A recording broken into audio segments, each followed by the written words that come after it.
Digital payments में, digital transactions में अगर अमाउंट की बात की जाए तो 89.5 मिलियन की डिजिटल ट्रांजैक्शंस हुई है इंडिया में। दूसरे नंबर पर ब्राजील आता है, तीसरे नंबर पर चाइना आता है। और इसको और खराब कर रहे हो आप, और खराब कर रहे हो तो अगला वाला जो है, अभी तो आप कटोरा लेके घूम रहे हैं, अगले वाले को इतना बड़ा तसला लेके घूमना पड़ेगा पैसे के लिए।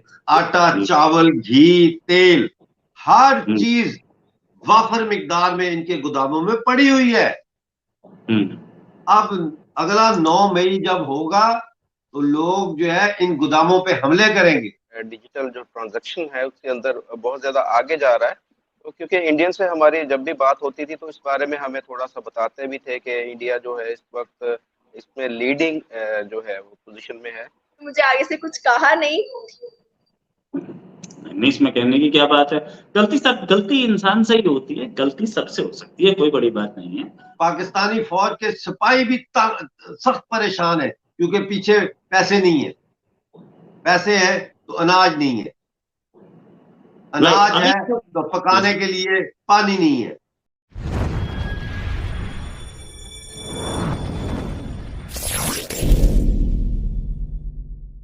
लीड कर दिया है डिजिटल पेमेंट्स में, डिजिटल ट्रांजैक्शंस में अगर अमाउंट की बात की जाए तो 89.5 मिलियन की डिजिटल ट्रांजैक्शंस हुई है इंडिया में। दूसरे नंबर पर ब्राजील आता है, तीसरे नंबर पर चाइना आता है। क्या कहेंगे आप इसके बारे में कि लिस्ट में पाकिस्तान कहीं शामिल ही नहीं है और India top of the list है?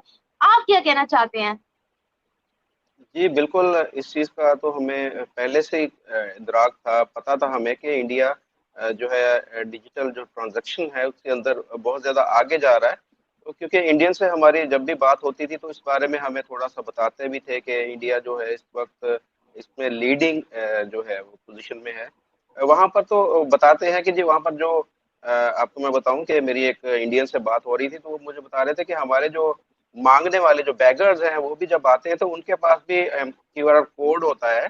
तो वो स्कैन करते हैं हम, तो वो उसको हम पेमेंट जो है वो भी इसी के अंदर करते हैं। तो ये देख ले कि वहाँ पर जो है वो हर जो आप आम सब्जी वाला जो रेडी वाला है, वो कोई फ्रूट वाला है, हर जगह पर वो क्यूआर जो कोड स्कैनिंग कोड होता है उनके मौजूद होता है। वो उसमें ट्रांजैक्शन हर बंदा जो है वो उसी के अंदर करता है। इवन के मैं कुछ ऐसे बिजनेसमैन को भी जानता हूँ कि जो वहाँ पर करोड़पति लोग हैं और उनकी जेब में हार्डली मेरे ख्याल 100 या 200 रुपीज होते हैं और वो कहते हैं कि जी हमें ज़रूरत ही नहीं, हमें माह 2-2 3-3 मंथ हो जाते हैं कि हम जो है कैश को यूज़ ही नहीं करते। तो वहाँ पर टोटली हर चीज़ जो है वो डिजिटल जो ट्रांजैक्शन है उसी के अंदर हो रही है। तो ये मैं समझ रहा हूँ कि बहुत बड़ी ये अचीवमेंट है मोदी जी की जो गवर्नमेंट है। उन्होंने इसमें सबसे पहले तो उन्होंने ये देखा है, देखिए कोई भी पाकिस्तान के अंदर आप देखें तो यहाँ पर जो भी ट्रांजैक्शन होती है एक तो या तो बैंक के थ्रू होती है और बल्कि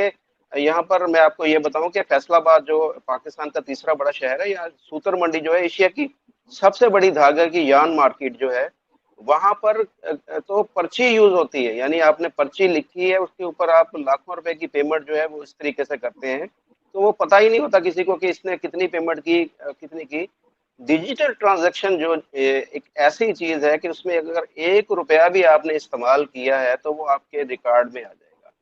उसकी वजह से देखें इंडिया में जो टैक्स पेयर जो है आपने अगर नोट किया होगा कि वहां पर जो टैक्स देने वालों की शरह या टैक्स की जो है वो खित्ते के अब बाकी ममालिक से बहुत ज्यादा बढ़ गई। उसकी मेन रीजन ही ये है कि उन्होंने हर चीज को ऑन द रिकॉर्ड कर दिया है कि एक जो बंदा है उसने एक साल के अंदर कितने उसने ट्रांजैक्शन की, उसने कितनी चीजें खरीदी, उसने क्या किया, वो सारे का सारा उसका जो लेजर है वो अपडेट हो रहा है। तो उसकी वजह से मैं समझ रहा हूँ कि एक तो ये देखें कि उससे फायदा ये जो मोदी गवर्नमेंट को ये हुआ है कि वो टैक्स नेट में आ गए। जो जो भी बंदा है उसका पता चल गया कि इसके पास इतनी जो इनकम है और उस हिसाब से उसको उन्होंने टैक्स नेट के अंदर ले आया है। जबकि अगर पाकिस्तान की बात की जाए यहाँ पर तो अरबों पति जो लोग हैं वो मेरे ख्याल में हार्डली 5,000 भी टैक्स नहीं देते। तो हमें भी चाहिए कि हमें सबक सीखना चाहिए कि जिस तरीके से इंडिया ने हर चीज को अब देखिए ये मिसाल है हमारे लिए कि वो बार बार हम एक ही बात बताते हैं कि जी 1947 में हम एक साथ अलग हुए, 1947 से अब तक ये हो गए 75 साल हो गए। तो भाई ये सिर्फ हम बताने की ये बात ये नहीं है कि वो हम सिर्फ उनको देखते जाएं या उनकी तारीफें करते जाएं, उनकी पैरवी करना जरूरी है। उनको कॉपी, चले आप नहीं कोई अच्छा काम कर सकते, कम से कम उनको कॉपी कर लें, देख तो लें वो कर क्या रहे हैं। तो वो अब मैं तो अप्रिशिएट करना चाहूंगा, बार बार मैं अप्रिशिएट करना चाहूंगा कि जिस तरीके से वो आगे लेके। अभी आप देखें हमारा कल जो है वो बजट बोला गया, बजट के अंदर क्या हुआ है आपको पता है? बजट के अंदर क्या हुआ? सिर्फ और सिर्फ इन्होंने तनख्वाहें बढ़ाई हैं, 35,000 तनख्वाह कर दी आम जो है। उसके अलावा जी, और उसके अलावा जो सरकारी मुलाजिम उनकी तनख्वाहें बढ़ा दी हैं। पैसा हमारे पास है कुछ नहीं, सिर्फ और सिर्फ ये है कि इन्होंने वक्ती तौर पर, इनको पता कि 4-5 महीने तक हटाई नहीं है बिजली में। अभी आपने सब्सिडी फिर से दी, तो आप IMF के जो भी वो हैं, ये बात तो शहबाज शरीफ को पता होनी चाहिए थी कि मैं क्या इकोनॉमी हाथ में ले रहा हूँ। उनको ये पता था। अपनी पहली जो उन्होंने ऑफ रिकॉर्ड ब्रीफिंग की थी जर्नलिस्ट को बैठा के, तो उन्होंने ये बोला था ये कड़वी पिल है, ये लेनी पड़ेगी, कड़वी दवाई ये पिल लेनी पड़ेगी। जर्नलिस्ट को उस ब्रीफिंग में मेरे कुछ दोस्त भी थे जिन्होंने बोला था कि ये कड़वी दवाई है, हमें लेनी पड़ेगी। तो अगर कड़वी दवाई दे रहे थे तो फिर कड़वी दवा देते देते अब मीठी दवाई पे कैसे आ गए? और आपने किया अपने इलेक्टोरल गेन्स के लिए, आपने कंट्री की इकोनॉमी को भेज दिया एक और क्राइसिस में। हेल्थ का बजट आपने कम किया है, एजुकेशन का बजट आपने 5% बढ़ाया। अच्छा, तब से अब तक पॉपुलेशन भी आपकी बढ़ी है। जहां 10 स्कूल हुआ करते थे वहां आप 11 की जरूरत पड़ेगी आप। तो 11 स्कूल बनेंगे तो उसमें खर्चा होगा, नए अपॉइंटमेंट्स होंगे टीचर्स के, और नए अपॉइंटमेंट जो टीचर्स के हो रहे हैं उसके लिए बजट नहीं है आपके हाथ में। तो ये समझने वाली बात है। अच्छा, टीचर्स ही नहीं, स्कूल्स के बाहर निकले तो एजुकेशन यूनिवर्सिटी लेवल पे भी है, दूसरी लेवल्स पे भी है। और आपको ये बजट जो एजुकेशन का बजट है, ये आपको कम से कम 3 गुना ले जाना चाहिए था, 3 टाइम्स। द रीजन बीइंग कि आपको इस समय इंजीनियरिंग कॉलेजेस की जरूरत है, मेडिकल कॉलेजेस की जरूरत है। इस समय आप अपने आप को सॉफ्टवेयर में एक्सपर्ट बनाना चाह रहे हैं, लेकिन आपका फोकस मदरसों पे है। तो मदरसों पे फोकस रखेंगे तो कैसे चलेंगे आप?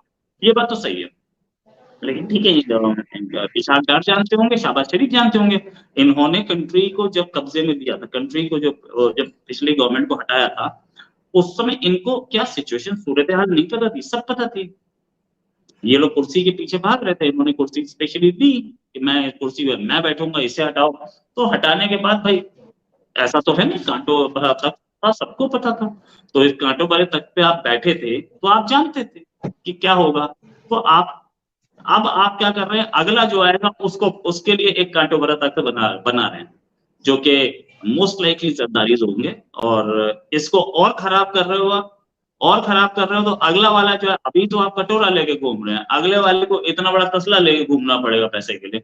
वही हो रहा है और कुछ नहीं है, नथिंग एल्स। एक और सवाल, श्रीलंका की बात करें तो डिफॉल्ट हुआ, दिवालिया हुआ, लेकिन उसके बाद हम देखते हैं कि सबसे पहली जो मदद गई थी वो इंडिया की जानिब से गई थी। टर्की के अंदर जो इंसिडेंट हुआ उस पे भी इंडिया ने बहुत भरपूर मदद की, पाकिस्तान ने भी की, लेकिन इंडिया की बात करी कि इंडिया ने की। अब दूसरी तरफ अगर हम बांग्लादेश की बात करें तो बांग्लादेश को भी अपने बजट में से कुछ हिस्सा, कुछ मतलब बजट बांग्लादेश के लिए निकाला गया इंडिया की जानिब से। सिर्फ मतलब कहने का ये है कि इंडिया भरपूर मदद कर रहा है किसी ना किसी कंट्री की बिन। और कल हमारे जो फाइनेंस मिनिस्टर हैं इसाक डार साहब, उन्होंने जी जो बजट है वो नया बजट उन्होंने पेश किया है, और जाहिर है उसको सुनकर जो है कई लोग जो है यही समझ सकते हैं कि एक बार फिर जो है काफी सारी चीजें जो है वो महंगी हो चुकी हैं, और जिस तरह से टैक्सेस की भी बात की जा रही है और कई दूसरी चीजें। लेकिन कुछ लोगों से कल मिले, उन्होंने कहा कि जी बजट पेश किया जा रहा है, तो आपने बजट स्पीच सुनी, क्या समझ आई? मैंने कही बजट स्पीच सुन के तो मुझे कभी कुछ समझ नहीं आती, मैं तो न्यूज़पेपर पढ़ती हूँ दूसरे दिन। ये और बात है कि मुझे वो पढ़ के भी कुछ समझ नहीं आती, लेकिन खैर कोई बात नहीं। जो लोग जाहिर है कि बजट सुनते हैं और बजट पढ़ते हैं, उनके लिए जरूर ये है कि कुछ न्यूज जो है वो मैं जरूर आपके लिए लेकर आई हूँ। और सबसे पहले तो ये कि जी डिफेंस बजट जो है वो इंक्रीज कर दिया गया है, और अब 1500 बिलियन रुपीज से 1800 बिलियन रुपीज जो है वो डिफेंस बजट कर दिया गया है। जाहिर है जी हमें बड़ा खतरा रहता है, हमें, आप तो जानते ही है ना कि जी हमारे जो पड़ोसी हैं, वो हर वक्त हमें खाने के लिए बैठे रहते हैं। तो ये और बातें, मैं इंडिया की बात नहीं कर रही, इंडिया में तो ज्यादातर लोग वेजिटेरियन है तो वो हमें क्या खाएंगे, लेकिन हाँ अफगानिस्तान के लोग जो है वो हमें खाने के लिए बैठे रहते हैं, और वो टीटीपी और कभी कुछ और मैंने तो ये भी सुना है कि वहां पे चरगे बनते हैं। आपको पता है चरगा क्या होता है? बकरे के पेट को काट के उसके पेट के अंदर चावल भर के उसको उसके बाद ना उसको ऐसे पकाया जाता है, घुमा घुमा के। तो गूगल करके देखिएगा, आपको पता चलेगा। तो मतलब कुछ भी हो सकता है ना, तो मतलब घबराहट में जाहिर है कि आपने डिफेंस बजट तो बढ़ाना ही था, और जाहिर है कि अब हमारी मतलब डिफेंस है तो हम हैं, और वरना कुछ भी नहीं है। आप तो जानते ही है ना कि हम तो नारे भी मारते हैं उनके लिए। जी हाँ बिल्कुल। तो भाई लोग ने अपना बजट जो है वो इंक्रीज कर दिया है 15%, ठीक है। और उसके बाद जी दूसरा जो मैं आपको बताने जा रही थी, हेल्थ बजट जो बढ़ाया गया, नहीं सॉरी कम किया गया है। हेल्थ बजट जो है वो पहले 13 बिलियन रुपीस था, उसको 22 बिलियन रुपीस कर दिया गया। जाहिर है कि क्या करना है हमारे लोगों को जो है वो हेल्थ बजट का करना भी क्या है जी। वैसे भी अगर कोई वैक्सीन वगैरह चाहिए होती है, कभी कोविड शोविड ये वो आ जाए तो वो तो हम फ्री की मंगा ही लेते हैं, कभी इंडिया से और कभी चाइना से और कभी कहीं से और कभी